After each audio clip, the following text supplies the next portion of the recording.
Welcome to Blitz on Windstream Channel 4. I'm Brian Carter, bringing you interviews, highlights, and much more in the next half hour. But we're going to start the show here at Habersham Central High School with Raiders head football coach Stuart Cunningham. Coach, thanks so much for taking time to be with us today. All right. Now, Coach, last season, as every year, you always have a lot of turnover. Last year, you lost a lot of your big playmakers on both sides of the ball.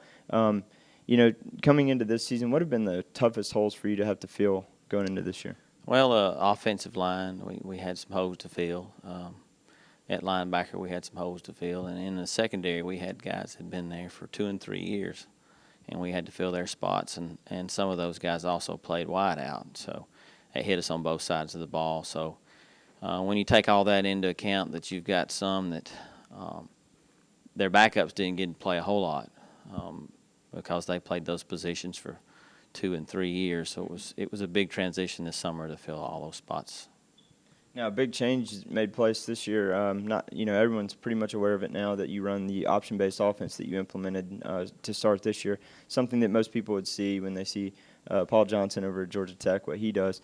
So far, you've had some success against that. Most recently against Clark Central, you had nearly 300 yards rushing off that option-based offense. Talk about what made you implement that in the first place, and what hurdles, if any, you had to start with trying to get that game plan. Well, it's a different mindset for the kids.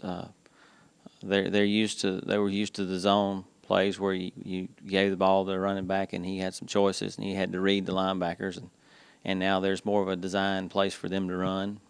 That was hard for them to get. In our league, we felt like the defensive linemen are so good that we didn't feel like we were asking them to have to do a lot. They could put their hand on the ground and pretty much come upfield most of the game and try to get us. And sometimes we blocked them, but the guys at those positions are so good in our league that we felt like we needed to make them have to do a lot more things to stop us. So the option was that the answer to that, and it wasn't a whim. We thought about it a lot. I ran that offense at 2 different schools before I came here, and in 2003. So I was familiar with it and really liked it.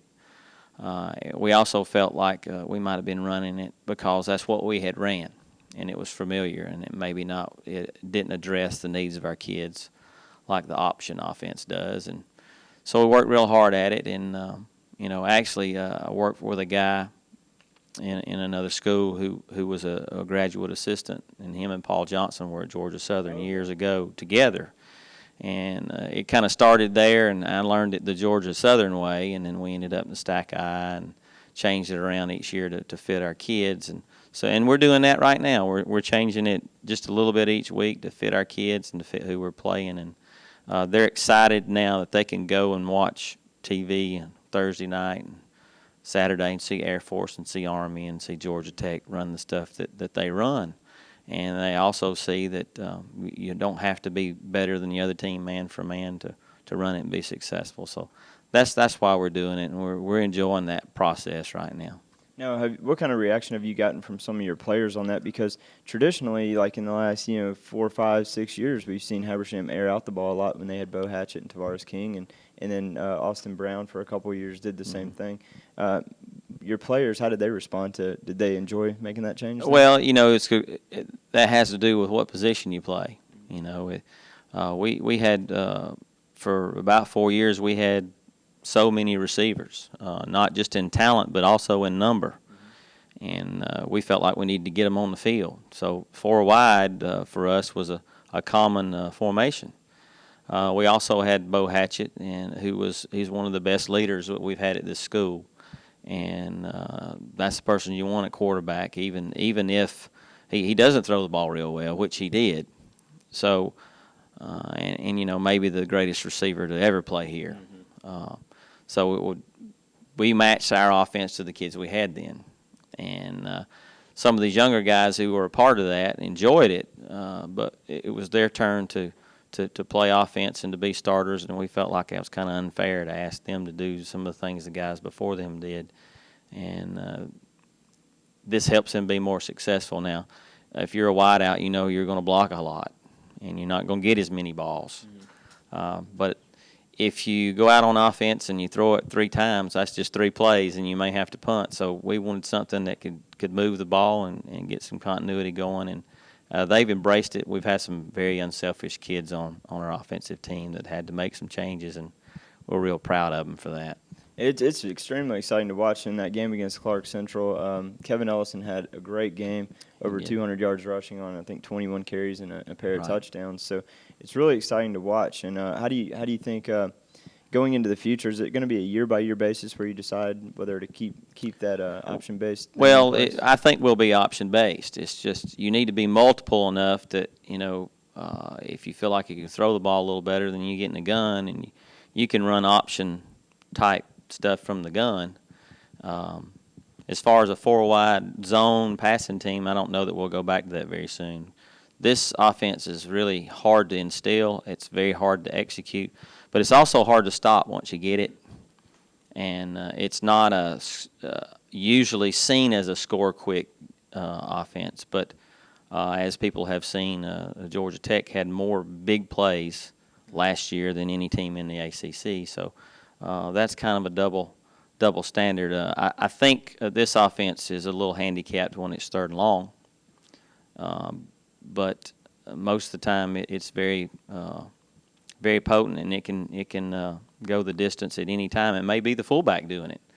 I know that Coach Riles last Friday night after the game was, of course, glad that he won, but he was also frustrated that he knew we could have scored more points than we did. We chose not to kick field goals, and his words were, "Man, you got to keep running that, because that's really hard to stop." Now, you have to execute it. You can stop yourself in any offense, so we just have to take care of our end of it. Now, Coach, 4A, one of the toughest regions in the state. Week after week, you draw such a tough opponent. Clark Central was just the latest, the number 2 team in the state in one of the coaches' poll. You got Flowery Branch coming up, Loganville's on the schedule, Rockdale, and the list goes on. But the good thing for you is that you have some teams looming on the schedule who traditionally you have pretty good success against. Winder Barrow, I think you've won 4 in a row off them. Loganville, despite being a playoff team last year, you're able to beat them, and I think you've won 5 of the last 6 there. Heritage, you've won 4 in a row against them. What gives in the dominance of Habersham over teams such as those? Well, I don't know if it's not by chance or anything like that. I think there's been years when we were just better than those teams. There's been years when it was like that. There's been years when we were really even and the games were very close. There's been a year or two when Loganville, they didn't beat us real bad, but on the scoreboard, but they beat us pretty bad if you watch the game. So it's a year in, year out thing. They're well coached. I'll say that for Loganville. I watched them on film this weekend. They're very well coached, and they're talented. Winder has a new coach. He's one of Appalachia's assistants, and he's done a great job with them.